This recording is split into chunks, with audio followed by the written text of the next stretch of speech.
thank you for that wonderful introduction. And I want to thank everyone for coming out today.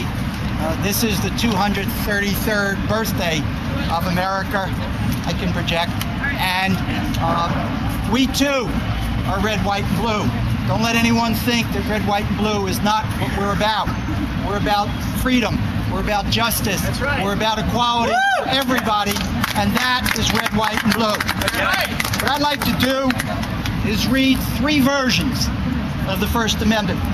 First, the words that are here, and then second, in my opinion, what really is the First Amendment, and then third, what I suggest the First Amendment should be. Of course, you all know this one.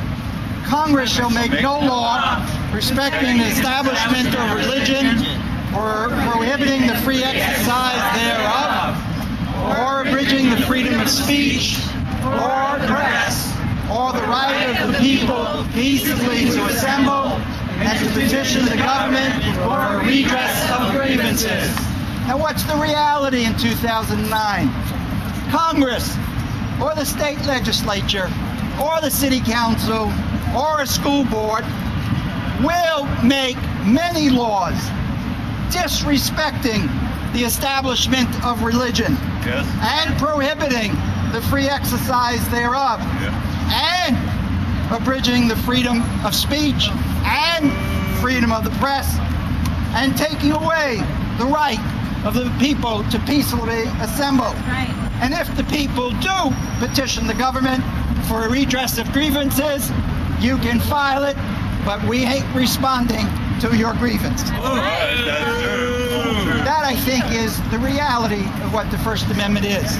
But here's what it should be, and what we together here around this state, especially up in Albany where it's dysfunctional right now, we're looking, desperately seeking for one grown-up in Albany.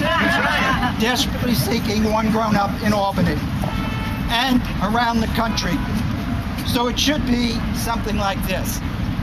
If Congress or a state legislature or the city council or a school board or any public entity dares to make any law respecting or disrespecting an establishment of religion, or dares to prohibit the free exercise thereof, or dares to abridge the freedom of speech, or dares to trample on the right of a free press, or takes away any public space, including Union Square, from the right of the people to peaceably assemble and exercise their First Amendment rights, and if they do not respond to the people's will, they do not respond to the people's redress regarding any grievance, then the people will come together, as it says in the Declaration of Independence, which is what we really celebrate today.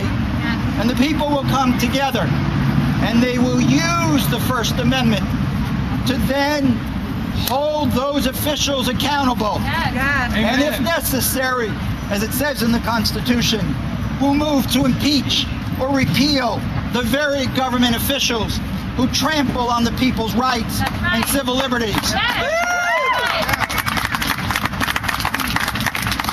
And furthermore, to use the First Amendment right to vote, which is a precious right that people I know, when I was in Mississippi in the 60s, who went south from all over this country to change this country. Some people died, Cheney, Goodman, and Schwerner. Some people were beaten and arrested, and some people were thrown out of the South because of their activism. In the name of all of those people today, on the 4th of July, 2009, if there are elected officials who violate the spirit and meaning of the First Amendment, we, the people, will use the ballot to make sure that those elected officials are never again to be elected officials in the city of New York, in the state of New York, and in the United States of America. So, enjoy our freedom. Fight for our freedom. Enjoy our justice. Demand justice. enjoy equality, and fight every day so that there's no racism, there's no sexism, there's no homophobia, there's no classism in this city, in this state, and in this country. And we can make it happen. Thank you.